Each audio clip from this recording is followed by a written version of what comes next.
What's up guys, it's Tommy here and welcome to a video where we will talk about the title race and how Manchester City lost the Manchester derby in their own backyard against Manchester United, and how Guardiola is saying that at the moment it's pretty unrealistic to talk about or think about Manchester City catching Liverpool. What do you think?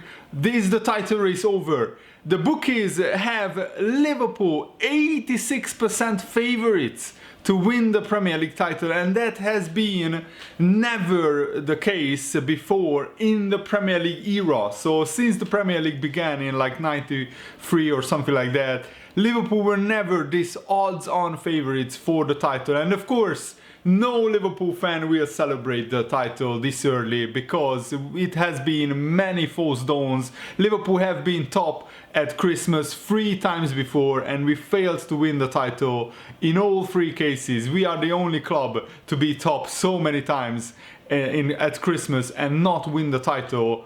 But I think the Manchester City loss to Man United is very significant because now the gap is 14 points. Liverpool need to lose 5 games or draw 7 games for Manchester City to catch up on them, and that's of course very unlikely. And also the matter of fact is that if Manchester City have a 2.5 points per game win ratio for the remainder of the season, that's like a title winning form, like 95 points overall the whole season, which is quite unlikely, then Man City would still only get to 87 points. To Liverpool to get actually to 88 points, Liverpool only need to average roughly like 1.9 points per game, which is like the bottom of the top 4, like 3rd or 4th place usually for the rest of the season I'm talking about. So Liverpool are in a very comfortable position. Manchester City basically have to win every single game and they have to hope that Liverpool have a massive injury crisis. And I think Manchester United played Man City off the park, and I did not see this coming. Manchester United haven't been playing like this almost all season. Yes, beating Tottenham was an impressive result, but they didn't dominate Tottenham that much. And this time, I think they actually dominated Manchester City on the counter-attack. Man United could have scored 4 or 5 goals. Rashford was unplayable in the first 30 minutes. Man City just lost the ball further forward in the Man United final third or in midfield, and Man United were really cutthroat, direct, ruthless with their counterattacks, and Rashford and Martial really tore the Manchester City defense to shreds, and they could have easily been 3-0 up, 4-0 up after 30 minutes, which is unprecedented since Man City had these 2 amazing seasons. And I was always maybe like hoping that Man United could get something from this game, because I remember when Manchester City had 2 seasons ago that 100-point season, they could have won the league mathematically at home against Man United. They were 2-0 up at halftime and somehow they went on to lose the game 3-2. So these Manchester derbies, there always can be a freak result for the underdogs, and Man United were massive underdogs. They were like the odds for Man United win at the Etihad were like 9 times the money that you bet on a Man United win. So it was a very unlikely according to the big bookies, but it still happened because football is beautiful, football is unpredictable, and Rashford and Martial really tore the Manchester City defense apart. And this is what Guardiola said after the game: we think about what we have to do in the next game, but it is not realistic right now to think about catching Liverpool, catching up with Liverpool. Obviously it is so difficult because the opponents have had 16 games with 15 victories and they are on an incredible run, and sometimes we have dropped points, but our duty and what you have to do is continue. So he's basically admitting already defeat in the title race, but of course he can't say we give up and the title is Liverpool's. Of course he will say that Man City will have to continue and play professionally because that's what the club demands.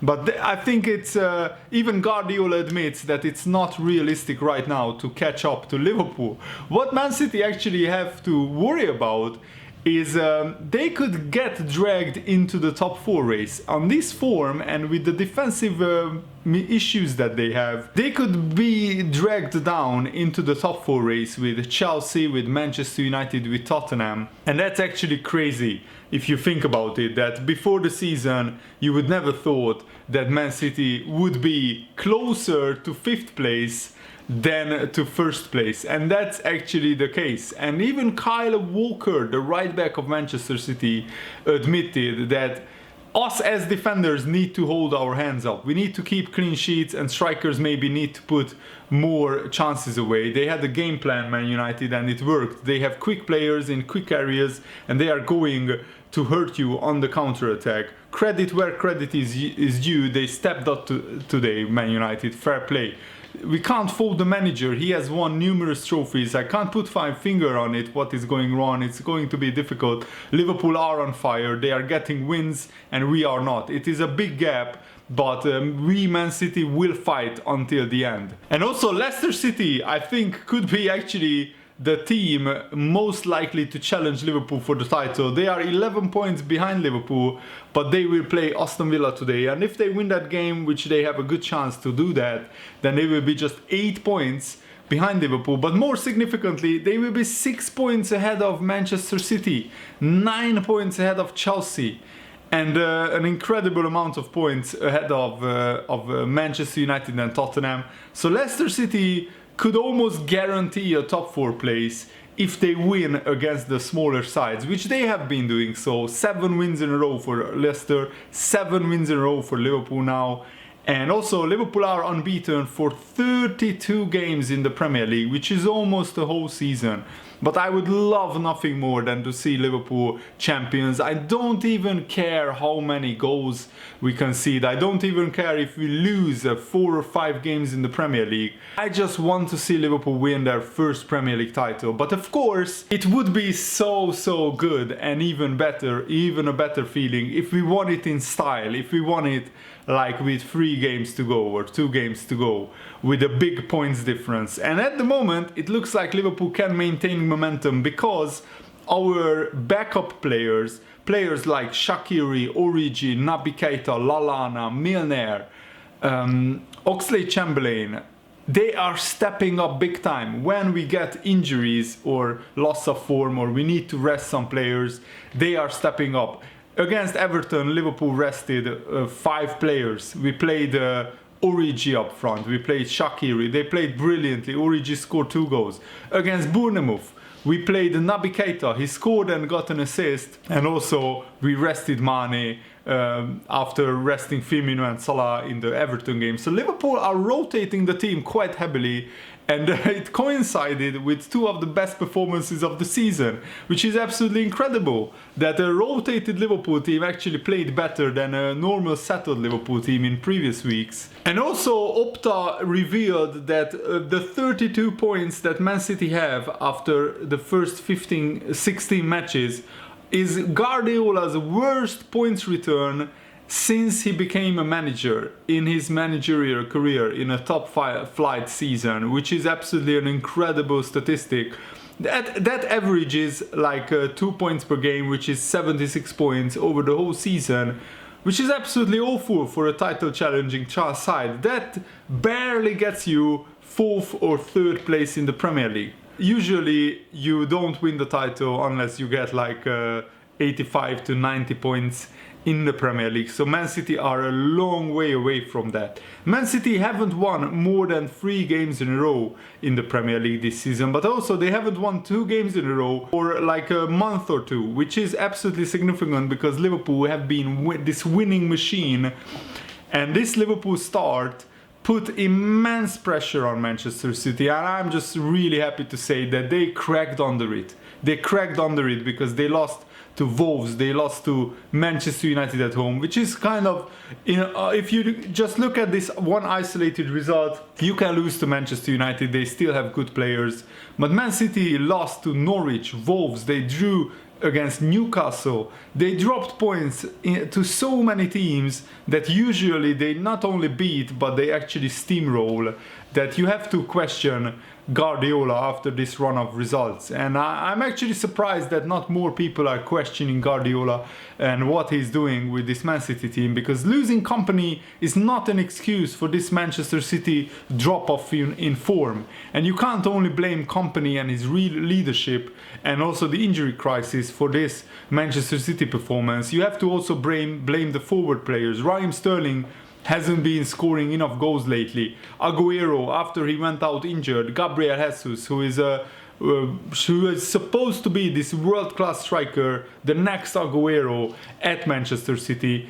He only scores very, very few of his chances, and without Aguero, and I told you guys when Aguero got injured that it's an even bigger loss for Manchester City than Laporte getting injured. I think, and I fully believe this, that Aguero is Manchester City's best player, and without Aguero their attack is just not as potent, not as prolific. Gabriel Jesus is not the same striker. He's a shadow of his best self right now, and he's, I think, short of confidence as well. Why on earth does Gabriel Jesus look always like he's crying, or he's almost bursting out crying on the pitch? I will never know. And also, what is also significant is that with Aguero not in the team, Kevin De Bruyne is not as effective. He doesn't get as many goals and as many assists as before. In the last 8 game weeks, Kevin De Bruyne only got like 2 goals and 1 assist. And that's not just down to Aguero missing, because Aguero wasn't missing for the whole 8 game weeks, but also it is down to Raheem Sterling being off form. And it's actually a lot of players. Bernardo Silva is off form. Mahrez is in and out of the team. So Manchester City lost their rhythm, and also they lost their defensive stability, and it affects the whole team. Rodri is not the same player as Fernandinho in the middle of the park, and I think that is affecting Manchester City as well. And Jordan Henderson said this about Liverpool and how we won with a much rotated side. When you have got so many good players, it's easy. They have been working every single day. Not only the people that might have played a lot of games. People might want more game time, but in training the intensity is always high. Everyone's pushing each other, and I think the lads that have come in have been outstanding. We need to use the whole squad. The manager has said all the way through the season that there's going to be a lot of games, so we need everybody, and that's proven the case so far. We need to keep that going right until the end. The start, but 1 clean sheet is no good. We want more and more and more. I thought it was a proper performance, both defensively and offensively. We will be happy with that, but we want to improve. We want to keep it going and on to the next game. And also, Manchester City will play Arsenal away and Leicester at home in the next 2 game weeks. And Liverpool have 2 winnable games with Watford at home, and I forgot which team we play after that, but it's not a big 6 side, I know, and it's not Leicester. We play Leicester after they played Manchester City. So if Man City drop points in those 2 games, the gap could be 16 or 18 points before Liverpool will play Leicester, and I think realistically that's the game where I see potentially Liverpool dropping points, because Leicester at home are super strong, and Liverpool will also be in this incredibly difficult run of playing so many games in a row. Every 3 days Liverpool have a game in this December period. I can see Liverpool making the gap even bigger. And also the big question is, can Leicester maintain this winning run? I think they will drop off at some point or another, but I said that when Leicester won the league like 4 or 5 seasons ago. I thought surely not, they can't continue this. And I think it will be actually a title race between Leicester and Liverpool. At the moment Leicester City look a lot more solid and a lot more comfortable and a lot more settled than Manchester City. And also defensively, what is very significant, defensively Leicester City look a lot more solid than Manchester City. Leicester have conceded the least amount of goals. They have the best defense in the Premier League. 9 goals conceded only in 15 game weeks. The big question is, can they keep it up? Can they keep their main players fit? Vardy, Maddison, Sayuncu, Evans, the former Man United man, their fullbacks, Chilwell and Pereira. Can they keep these guys fit? Because what I see Leicester's downfall being is that their squad is pretty small in terms of they don't have a really proper replacement for Vardy. If they have 2 or 3 injuries to key positions, their backup players are nowhere near as good as Liverpool's backup players. But of course, that's a consequence of Leicester City not having as much money as Liverpool or Manchester City. They shouldn't even be in the title conversation. So the fact that I'm talking about Leicester City challenging Liverpool for the Premier League title is a testament to what Brendan Rodgers has done and what the whole Leicester City have done in the past 2 or 3 years. Building this squad is incredible. And also Leicester City sold Harry Maguire for £80 million to Man United, and their defense actually became better because Soyuncu at the moment is a better defender than Harry Maguire.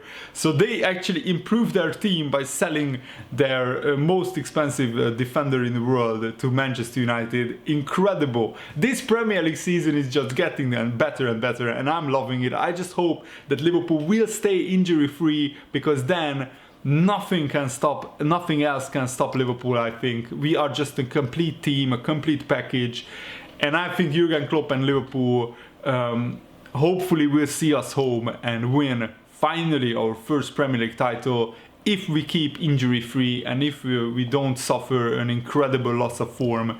But the season is still long. We only are 16 game weeks in. There is still more than half of the season left. So Liverpool have to concentrate on each game and not think about the title right now. But the difference is incredible. 14 points in the beginning of December. I never ever in my wildest dreams did I imagine that Man City would be 14 points ahead of Liverpool. Incredible in the Premier League. So let me know what you think about all the talking points that we mentioned in this video in the comments below, and thanks for watching. Hope you enjoyed this. See you later. Goodbye.